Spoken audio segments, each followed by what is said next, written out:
ஞாபகத்துல வந்து பசி தான் main. When I wake up, I am hungry. Through the day, I am hungry. When I go to sleep, I am hungry.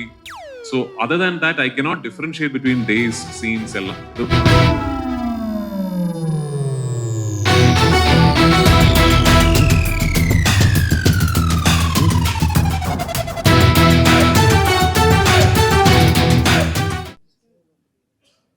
கொஞ்சம் வழக்கமா தமிழ் படங்கள் பண்ணிக்கிட்டு இருந்தா கொஞ்சம் தமிழ் ஃப்ளூவெண்டா வரும். பட் இப்போ லாஸ்டா பண்ண தமிழ் படமே காவிய தலைவன். ஸோ ஆமா, இப்போ கொஞ்ச நாள் முன்னாடி தான் இது தமிழ்ல டப் பண்ணேன். ஸோ ஆமா, ஒரு 2 days தமிழ் பேசினாங்கிற ஒரு ஒரு கான்ஃபிடன்ஸ் இப்போ இருக்கு. நேற்று தான் actually he was asking me, sir 15 minutes இருக்கு, ஸோ 15 minutesல I try and ask you as much as I can. So நான் சொன்னேன், இப்போ வந்து இந்த படத்தை பொறுத்த வரைக்கும்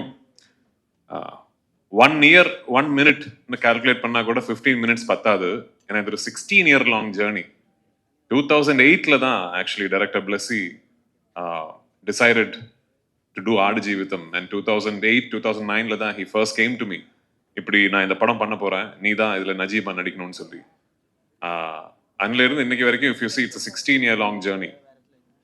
ஸோ இதுல வந்து ஒரு மிகப்பெரிய ஒரு விஷயம் என்னன்னா, back in 2008 when Blessy sir decided to do ஆடு ஜீவிதம், அவர் வந்து இன்னைக்கு எப்படி என்ன நிலைமையில இருக்காரோ அதே பொசிஷன்ல இருந்த he was the most coveted filmmaker in Malayalam.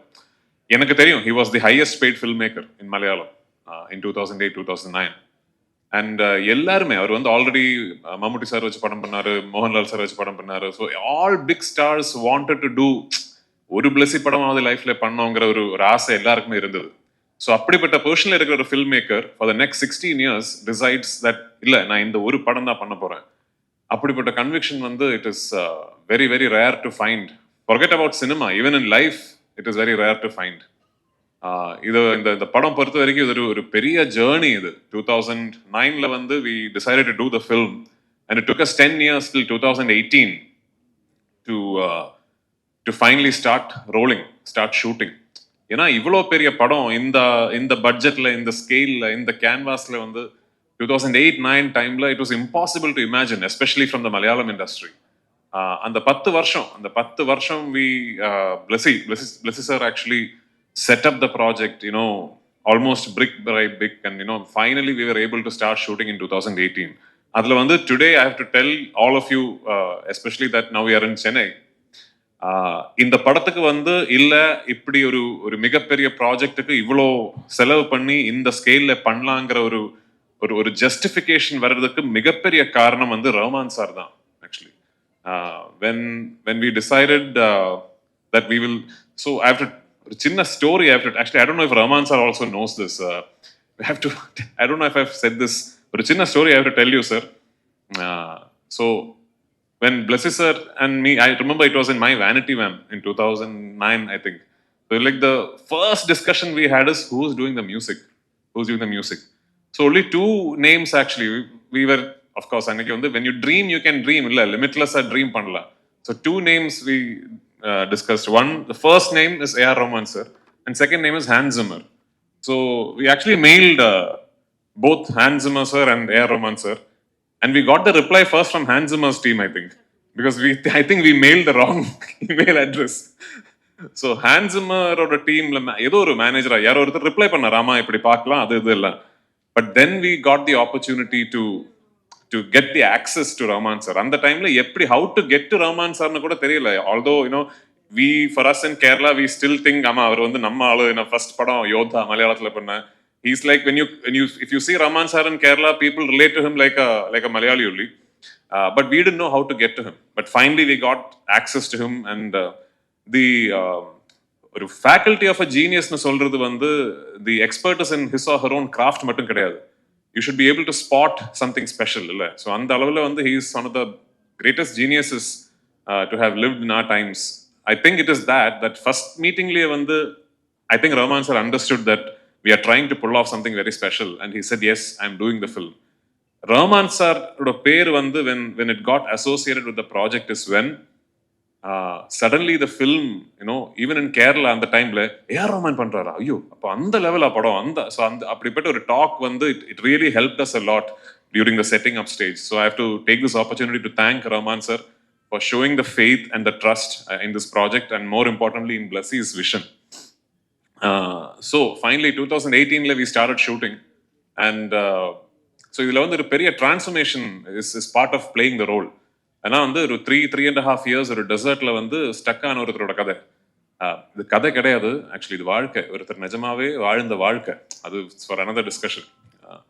So இந்த படத்தோட பிகினிங் போர்ஷன்ஸ்ல வந்து நான் நிறைய வெயிட் போட்டேன். ஏன்னா வந்து நிறைய வெயிட் போட்டுட்டு அப்புறம் if you start losing the change பயங்கரமா இருக்கும்னு சொல்லி I put on a lot of wait.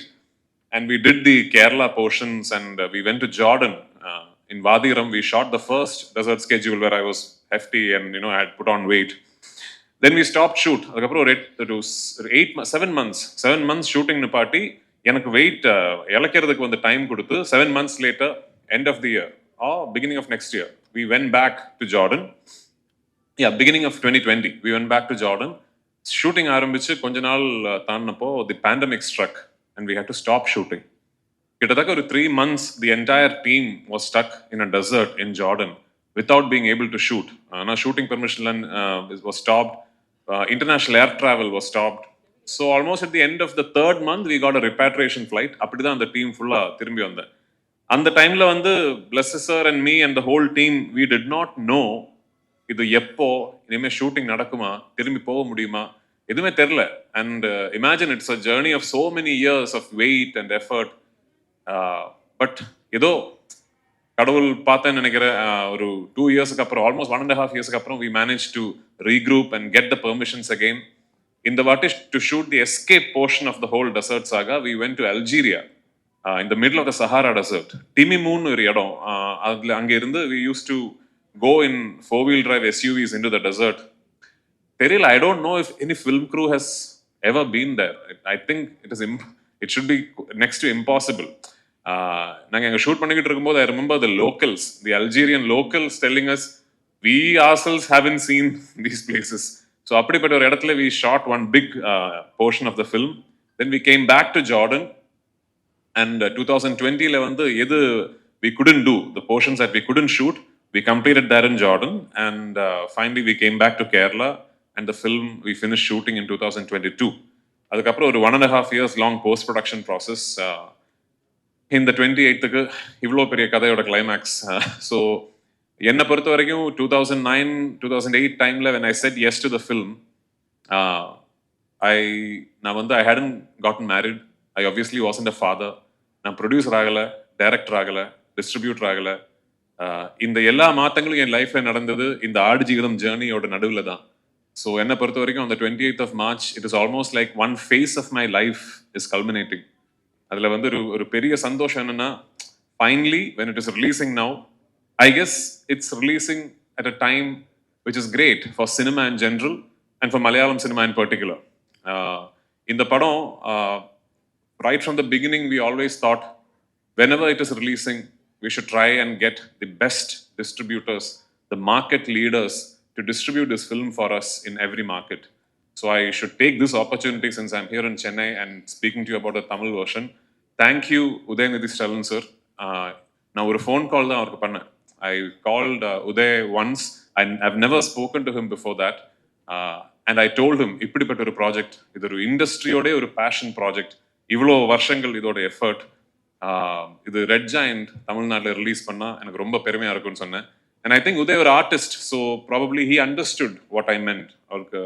Uday probably related to what it would mean to a group of artists to have thrown their conviction, time and effort behind something like this, and he gladly agreed. So thank you so much to Red Giant and Udayanidhi Stalin sir for backing our film and showing faith in us.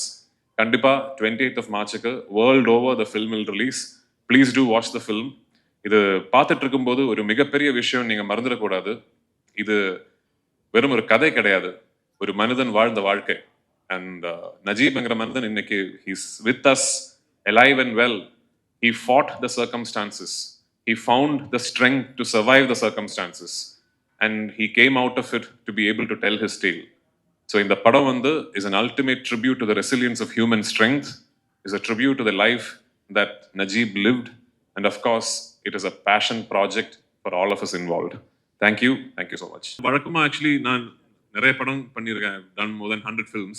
So வழக்கமா when you ask me about a film, I'm able to differentiate the experience of shooting the film as, oh, on the scene, in the fight sequence, illa in the climax sequence, அந்த லொகேஷன்ல shoot பண்ணது ஏதோ தெரியல. But for Aadujeevitham எனக்கு வந்து beginning to end of even as we speak today இது ஒரு one whole எக்ஸ்பீரியன்ஸா தான் என் மனசுல இருக்குது. Actually I am not able to differentiate between days, scenes, events.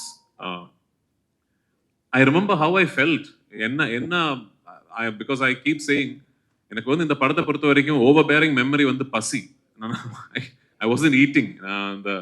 இந்த அதான் ஜிம்முக்கு போய் இந்த 6 பேக் எல்லாம் பண்றது நானும் பண்ணியிருக்கேன் ஆக்சுவலி. அது வந்து இன்னொரு இட்ஸ் another ப்ராசஸ் இல்ல. இந்த படத்தை பொறுத்த வரைக்கும் the transformation required me to look like somebody who did not have access to enough food, somebody who was starving.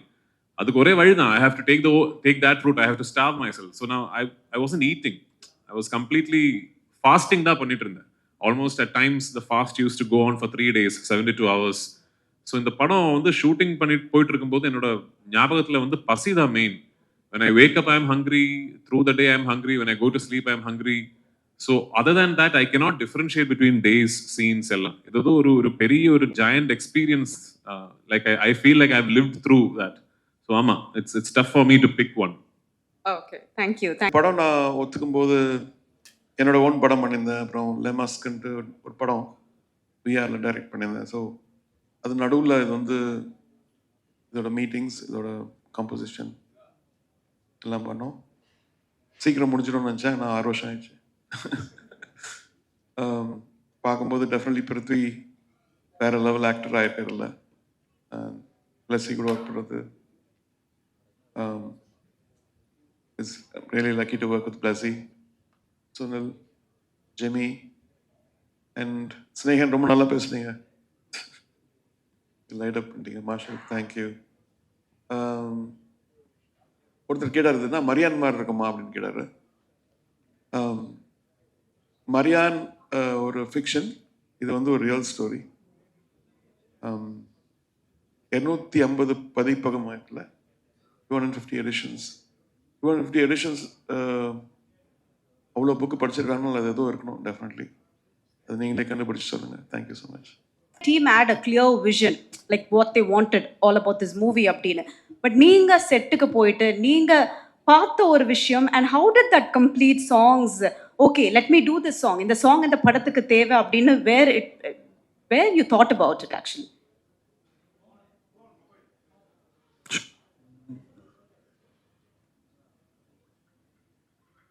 செட்டுக்கு ஆக்சுவலி நான் ஜார்டன் பார்த்ததில்லை. ஸோ அவங்க கேட்டு அந்த அல்ஜீரியா வரையா ஜார்டன், சரி வரேன்னு சொன்னேன். வந்தோன்னே ஒரு கேமரா வச்சுட்டாங்க, வச்சுட்டு ஒரு மியூசிக் வீடியோ பண்ணிடலாம். சரி, அதான் ஒருத்தர் கேட்டார் எப்படி அந்த ஜாக்கெட்டு கிளாஸ்லாம் போட்டு போறீங்க வெயில். அப்போ வெயில் அவ்வளோவா இல்லை, ஸோ தப்பிச்சேன் நான். பட் டெஃபினெட்லி ஒரு வேர்ல்டு வந்து ஒரு சைடில் அப்படியே ஓடிட்டு இருக்கும்போது, இவங்க வந்து நிதானமாக ஒரு படத்தை எடுத்துருக்கும் போது, I think we need people like Blessy, we need people like Prithviraj to believe in these kind of stories. நம்மளுக்கு ரொம்ப வயலன்ஸ் இப்படி பார்த்து இது ஒரு பியூட்டிஃபுல்லாக உள்ள ஒரு இன்னர் சோல் சர்ச்சிங் மூவியாக இருக்குது. கண்டிப்பாக நம்ம எல்லாரும் ஒரு ஆடு ஜீவிதம் காண்றோம். ஆக்சுவலி சில பேர் வந்து ஃபேமிலியில் காண்றாங்க, சில பேர் வந்து கரியரில். இவர் வந்து டெசர்ட்டில் கேரளாலேருந்து போய் பார்க்குறாரு. Thank you sir. இந்த மேடையில் இருப்பதற்கும் முதலில் நான் வந்து ஏஆர் ரஹ்மான் சாருக்கு தான் நான் நன்றி சொல்லணும். ஏன்னா சமீப காலமாக தொடர்ந்து அவர் கூட நான் பயணப்பட்டுட்டு இருக்கேன். எத்தனையோ படங்கள் பயணப்பட்டுக்கிட்டு இருந்தாலும் இந்த மேடைக்கு என்னை அழைத்து வந்து நிற்கிறதுக்கான ஒரு வாய்ப்பை வந்து கொடுத்ததுக்கு வந்து நான் ரொம்ப பெருமைப்படுறேன். காரணம், இந்த புத்தகத்தை பற்றி நிறைய பேர் படிச்சிருப்போம், அது வாசிப்பாளர்களுக்கு தெரியும். பென் ஆய்மின்னு சொல்லிட்டு அவர் எழுதின அந்த ஆடு ஜீவிதம் புத்தகம் மிகச்சிறந்த நாவல், பல லட்சம் பிரதிகள் விற்ற ஒரு நாவல். இன்னும் சொல்லப்போனால் பிரித்தி சார் சொன்னது மாதிரி இது ஒரு படம் இல்லை, ஒரு வாழ்வியல், ஒரு மனித உணர்வுகளை மொழிபெயர்க்கக்கூடிய ஒரு களம். இதை வந்து அவ்வளோ உணர்வுகளால் புதிந்த ஒரு புத்தகம். அதை வந்து படமாக பண்ணுறதுக்கு பிளஸி சார் வந்து எடுத்த அந்த முயற்சி வந்து உண்மையிலேயே இது ஒரு எழுத்தாளனுக்கு கிடைத்த வெற்றியாக நான் பார்க்குறேன். ஒரு எழுத்துக்கு, ஒரு இலக்கியத்துக்கு, ஒரு வாழ்வியலுக்கு, ஒரு உணர்வுக்கு கிடைத்த வெற்றியாக பார்க்குறேன். இந்த படைப்பில் நானும் ஒரு புள்ளியாக எங்கேயோ இருக்கேன் அப்படின்னு நினைக்கும் பொழுது அதுக்கு ரொம்ப பெருமைப்பட வேண்டியிருக்கு. இசைப்பியலுக்கு நான் நன்றி சொல்ல வேண்டியிருக்கு. காரணம், அந்த படத்தை நம்ம நிறைய பரீட்சை எழுதிட்டு வெயிட் பண்ணிக்கிட்டே இருப்போம், எப்போ ரிசல்ட் வரும் அப்படின்னு சொல்லிட்டு. நிறைய படங்கள் எழுதி இருந்தாலும் இந்த படத்துடைய ஒவ்வொரு அப்டேட்டையும் நான் இரவு 2 மணி 3 மணி வரைக்கும் பார்த்துட்டே இருப்பேன். ஒய்ஃப் கூட சொல்லுவாங்க, என்ன அப்படி இருக்கு அப்படிம்பாங்க. இல்லை அந்த நாவல் அவ்வளோ அழகான நாவல் பாப்பா அப்படின்னு சொல்லி பேசிட்டு இருப்போம். இதில் வந்து பிருத்திவிராஜ் சார் ஒரு பெரிய ஒரு வாழ்வியல் உணர்வுகளை வெளிப்படுத்தியிருந்தாலும், அதை பிளஸி சார் மிக அழகாக படம் பிடித்திருந்தாலும், இந்த படைப்புல இசை வந்து ஒரு கேரக்டர் நகர்ந்துகிட்டே இருக்கும். அதாவது சுவடுகளுடைய சரிவுகளில் மணல்கள் அசைவதற்கு கூட ஒரு குட்டி இசையமைப்பாளர் இசையமைச்சுக்கிட்டே இருந்திருப்பார். அப்படியே பார்த்தீங்கன்னா வலைதளங்களில் போகும்போது அந்த இசை ரசிகர்கள், இசை காப்பாளர்கள் அதை தூக்கி வச்சுட்டு கொண்டாடிட்டு இருக்கிறாங்க. அவ்வளோ அழகா ஒரு இசை ஒரு கேரக்டராகவே வாழுதுன்னா, இன்னும் சொல்ல போனா நடமாடும் பிணமாக நஜீப் நடந்துகிட்டு இருக்கும் போதெல்லாம் இல்லை அவனுக்குள்ள உணர்வு இருக்கு, உயிர் இருக்குன்னு சொல்லிக்கிட்டே கூடவே நடந்து வர்றது ஏஆர் சாரோட இசை தான். ஆனால் அவ்வளோ அந்த அழகான ஒரு படைப்பு. இந்த படைப்பில் நான் இருக்கேன். இந்த வரலாற்று சிறப்புமிக்க இந்த ஒரு படைப்பு வந்து மிகப்பெரிய லெவலில் போகணுன்னு வேர்ல்டு முழுக்க எதிர்பார்க்குறாங்க. பொதுவாக வந்து தமிழ் சினிமா, மலையாள சினிமா, கன்னட சினிமான்னு சொல்லி நம்ம ஒரு காலம் கொண்டாடிட்டு இருந்த காலம் போய் இன்றைக்கு எல்லாரும் கைகோத்து இந்தியன் சினிமான்னு சொல்லி நம்ம கொண்டாடிக்கிட்டு இருக்கிறோம். அந்த இந்தியன் சினிமாவை இன்னைக்கு ஒரு கனெக்டிவிட்டி வேணும் இல்லையா, ஒரு செயின் வேணும் இல்லையா. என்ன கொடுத்தாலும் அதில் ஒரே ஒரு சின்ன ஒரு செயின் தேவைப்படுது. அந்த செயினாக இன்னைக்கு வேர்ல்டு முழுக்க இழுத்துட்டு போகிறதுக்கு இசையமைப்பாளருடைய இசை தான் ஒரு மிகப்பெரிய அந்த செயினாக இருக்குங்கிற நம்பிக்கை இருக்குது. இதை நான் வந்து இந்த புத்தகத்தை படித்ததுனால, இதில் உணர்ந்ததுனால நான் இவ்வளோ விஷயங்களை உங்கள்கிட்ட பகிர்ந்துக்கிறேன். ஆனால் உண்மையிலே படைப்பிடிப்பு அதை விட பல மடங்கு அதை வந்து கண்ணு முன்னாடி நிறுத்தியிருக்கிறாங்க. நீங்கள் பாருங்கள். ஆனால் இந்த மாதிரி படைப்புகள் தான் கொண்டு போய் சேர்க்கும்போது நம்ம இந்திய சினிமாவுடைய தரம், நம்மளுடைய மாநிலத்தினுடைய உணர்வுகளை மொழிபெயர்த்திருக்கிறது. எனவே இந்த படைப்பில் எனக்கும் ஒரு பாடல் கொடுத்து என்னையும் இங்கே ஒரு படைப்பாளனாக அங்கீகரித்ததற்கு அத்தனை குழுக்களுக்கும், குறிப்பாக ஏஆர் சார் எல்லாத்துக்குமே நன்றி கூறி விடைபெறுகிறேன். நன்றி, வணக்கம். Good evening. Well, I'm very happy to be here because this is such a great adventure for me. Yes, I live in LA. I've done movies in Hollywood, in Europe, in Nollywood, in South America, but I'm so happy to be introduced to the Indian audience by a great movie, A Goat Life. It was one of those adventures where you don't think that you'll ever experience, because shooting in the deserts of Algeria and Wadi Ram is almost like a dream. As hard as it was, but it was also an experience of a lifetime. And I believe that this is probably one of the greatest adventure movie that any of you guys will see. It's a human story.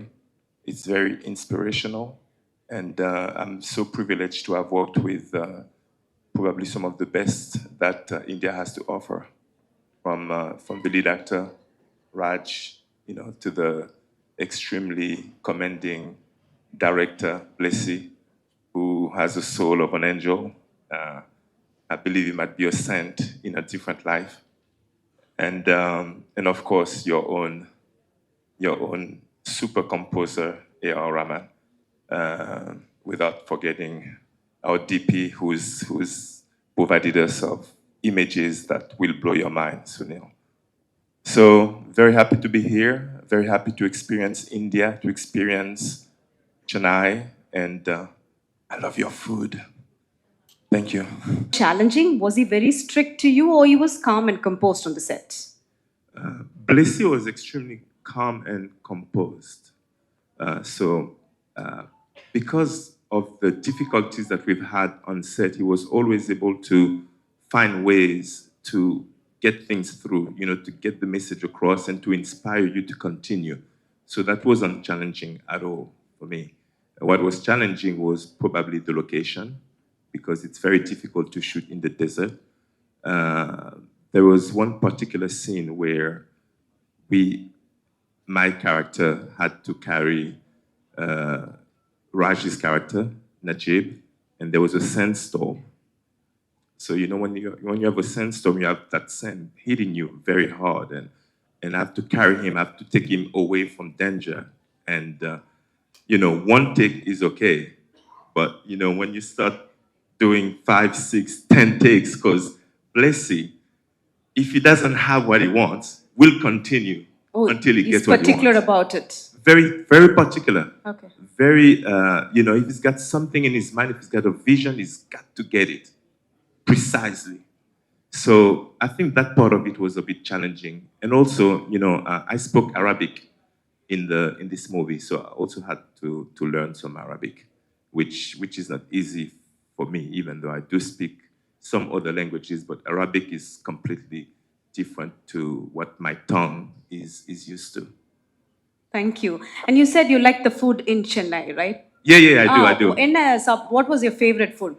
Sorry? What was your favorite food you liked in Chennai? Here, I don't know the names, but I'm vegetarian.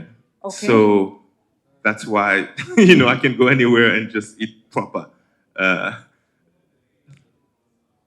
Samba? Samba. Okay, so. here we You go. like sambar? Yeah, I do. You don't worry, Jimmy. I will make good sambar for you. Huh? Are you going to cook for me? Yes, I'm a Hey, good cook. I have witnesses. ஐயோ press முன்னாடி வேற சொல்லிட்டேனே but it's okay but next time when you come definitely இல்லனாலும் today evening we'll get that sambar for you, all right? Good deal. Thank you so much. இல்லை because first படம் தான் பேசணும், அதுக்கப்புறம் தான் எனக்கு பேச வரும். ഇപ്പോൾ இங்கே இருக்குമ്പോൾ எவ்வளோ ഞാൻ ஹாப்பியாக இருக்கேன் பிகாஸ் பிருத்திராஜ் சொன்ன மாதிரி லாஸ்ட்டு ஐ திங்க் 20-25 இயர்ஸ்க்கு அப்புறம் இது மாதிரி ஒரு மனிதனை பார்க்கதில்லை AR സാർ മാതിരി. കാരണം നമ്മൾ ഒരു കേരളാവിലെ ഒരു ചിന്ന സ്റ്റോറി അവங்கிட்ட சொல்லுമ്പോൾ என்னோட மைண்டில் இந்த கேரக்டரோட டெப்த்து தான் எனக்கு இருந்தது. என்கிட்ட பெரிய ப்ரொடக்ஷன் இல்லை, எதுவும் இல்லை.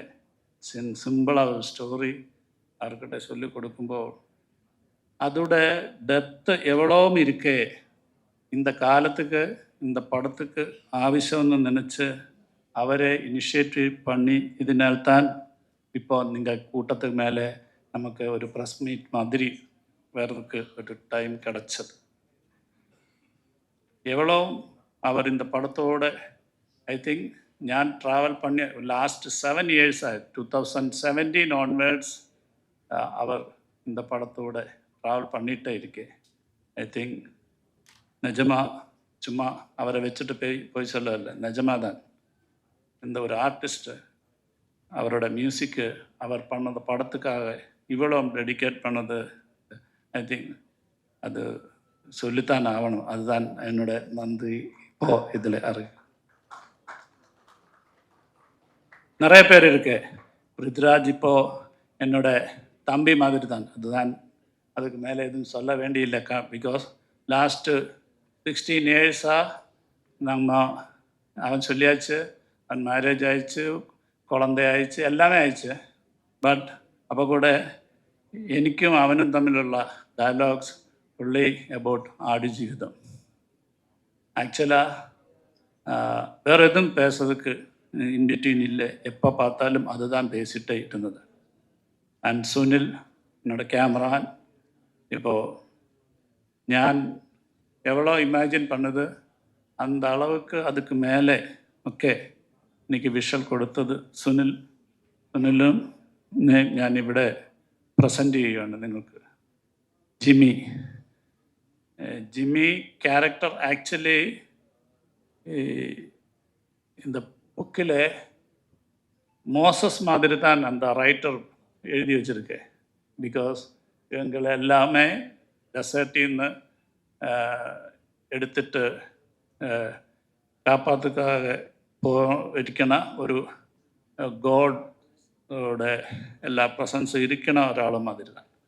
அதுக்கு அவரோட ஃபிசிக்கு, அவரோட ப்ரெசன்ஸு, அவரோட ஸ்மைலு, உங்களுக்கு தெரியல, அவரோட பியூட்டிஃபுல் ஸ்மைலு எல்லாமே அந்த கேரக்டருக்கு ஒத்து வந்தாச்சு. വളരെ ரொம்ப நன்றி. இந்த படம் கேரளா மக்கள் மட்டும் இல்லை, இது மாதிரி சர்வைவல் நம்ம சவுத் இந்தியாவில் நிறைய பேர் கல்ஃபில், சிங்கப்பூரில், மலேசியாவில் எல்லாமே போய் ரொம்ப ஆட்கார் വലിയ അച്ചീവ്മെൻറ്റ്സ് എല്ലാം പണി വലിയ പണമെല്ലാം സമ്പാദിച്ചിരിക്കുന്നവരെ മട്ടുംതാൻ നമുക്ക് തെരിയും. ബട്ട് നിറയ ആൾക്കാർ ലൈഫ് മിസ്സിങ് ആയിച്ച്, ഫാമിലി മിസ്സിങ് ആയിച്ച് ഇപ്പവും അലഞ്ചിട്ടേ ഇരിക്കേ നമുക്ക് തെരിയില്ലേ. അത് മാതിരി அந்த நஜீவோட ஒரு ஸ்டோரி தான் இது. பட் எதுக்கு ஹோப் ஒரு சாங்கு ப்ரொமோஷனுக்காக பண்ணியதுன்னு வச்சால் அதுக்கும் காரணம் ரஹ்மான் சார் தான். காரணம் இதில் இந்த படத்தோட ஒரு பொலிட்டிக்ஸு கூட அதுதான். எதுக்கு இந்த படம் என்ன பேசுதுன்னு வச்சால், எவ்வளோ நம்ம ஸ்ட்ரகிள் பண்ணியாலும் சர்வைவ் பண்ணியாலும் ഉള്ളിലൊരു ഫയർ ഇരുന്നാൽ, ഹോപ്പ് ഇരുന്നാൽ லைஃப்பில் திருப்பி சக்ஸஸ் பண்ணலாம், லைஃப் திருப்பி எடுக்கலாம். அந்த மாதிரி ஒரு வார்த்தை. பிகாஸ் நவ் டேஸ் நமக்கு தெரியும், 10th മാർക്ക് ഫെയിൽ അയച്ചാൽ അപ്പോൾ സൂയിസൈഡ് ആവും. ഏതോ ഒരു എക്സാമിന് മാർക്ക് കമ്മി അയച്ചാൽ അപ്പോൾ വഴക്ക് പറയുന്നു നനച്ച് ഒളിച്ചു പോയിടും, അല്ലെങ്കിൽ സൂയിസൈഡ് പണ്ണൂർ. அந்த மாதிரி டிப்ரெஷனில் போயிருക്കുന്ന ஒரு லெவலில் ஹோப் இருந்தால் இந்த சப்ஜெக்டுக்கு எவ்வளோ கஷ்டப்பட்டாலும் கூட ஒரு நாளுக்கு திருப்பி சக்ஸஸில் வராம் എന്നുള്ളൊരു മെസ്സേജ് தான் இதோட மெயினாக பொலிட்டிக்ஸ். அந்த இது தான் நம்ம we are trying to telling through this movie. எல்லாருக்கும் இந்த படத்தில் நீங்கள் பார்த்து அதுக்கு சப்போர்ட் பண்ணணும்னு ஆசைக்கணும். Thank you. Thing you wanted to do, okay, அந்த நஜீப் மாதிரி ஒரு கேரக்டர் எடுத்து நான் படமா மக்கள் கிட்ட கொடுக்கணும். What was that one thing? Why was it actually? Actually எனக்கு தமிழ் நல்லா வராத, அதர்வைஸ் இதுக்கு மேலே பேசணும் இருக்கேன். இப்போது ஒரு 3 months பேக்கு நம்ம படத்தோட ப்ரொமோஷனுக்காக ஆக்சுவலாக எல்லோரும் நஜீப் மாதிரி பேசிட்டே இருக்கேன். நஜீபோட வீட்டில் சைனுன்னு ஒரு கேரக்டர் இருக்கு, இவரோட ஒய்ஃப்.